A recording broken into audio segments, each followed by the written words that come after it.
Hello everyone, how are you? Welcome back. So for today, I'm using my boyfriend as a model and I'm going to show you how to use the IBX Boost gel in a gel overlay. So everything that I'll be using will be listed in the description box below. So first we're going to go in with the Boost base, and this is like your foundation layer. It's almost like if you're going in with a hard gel service. This is like your primer and your bonder all in one.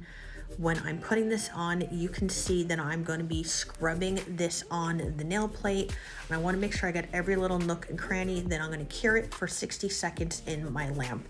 Next, I'm going to go in with the Boost gel, and you can see this is a thicker gel. It does self-level the tiniest bit. I'm going to use my Light Elegance Oval number 4 brush. As you can see, I have the tiniest amount on the brush. I'm going to now put that on the nail plate, and I'm going to do what we call a slip layer. By using a slip layer, it's going to tell the gel, when I come back with a bigger dollop, it's going to tell the gel where to go. That way it will not flood into the side walls or the cuticle area. Next, you can see I'm going in with a bigger bead of gel. I rolled that onto the nail plate, and now I'm going to swoosh it back and forth. By using gel like this in this motion, I will create less bubbles. Now you can see I did run out of product, so I went back in to get more. Just going to reconnect the gel with my brush.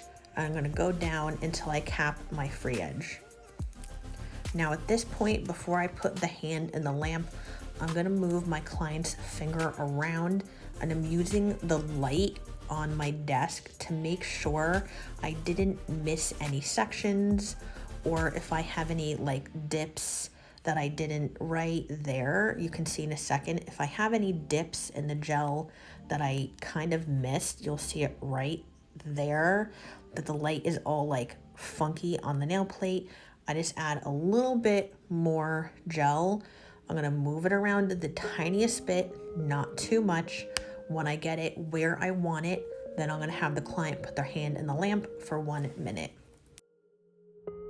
After I wipe away the inhibition layer, I'm gonna go in with my Light Elegance Finish file, and I'm using the 180-220 grit. And I'm just going to lightly buff the surface of the nail plate. I like to do the cuticle area and my side walls first when I'm doing a gel overlay, and then I will leave that tiny little bit of like the apex area last. And I will run my finger over the nail plate as I file to see if I missed any sections. Then I'm going to go in with the Light Elegance Foamy. Sorry that I got out of shot. I'm just gonna buff and smooth this out, wipe away the dust. Since my client is not getting any color or any glitter, I am gonna go in with my P+ top coat and just put a layer of top coat on top of the gel, just to give it a little bit of extra protection. If your client is getting any sort of color or glitter or art, this is where you would do that before you put the top coat in. Now you're going to see that I'm flipping the brush around, and I learned this from Liz from the Nail Hub. I'm doing this to help cap the free edge of the nail plate. After I cure, wipe away the tacky layer, then I will go back in with the foamy one more time. So that way all I'm doing is literally buffing off that shiny surface, and I'm giving him a matte finish. And this is not going to take away any layers of the gel, because since this is a really nice soft buffer.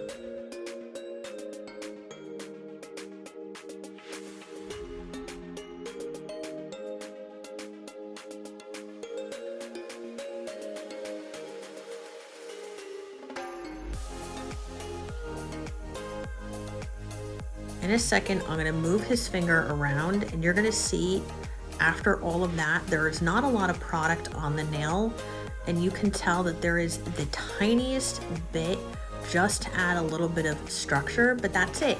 I hope you enjoyed everything. If you have any other questions, let me know in the comments below, and I'll talk to you later.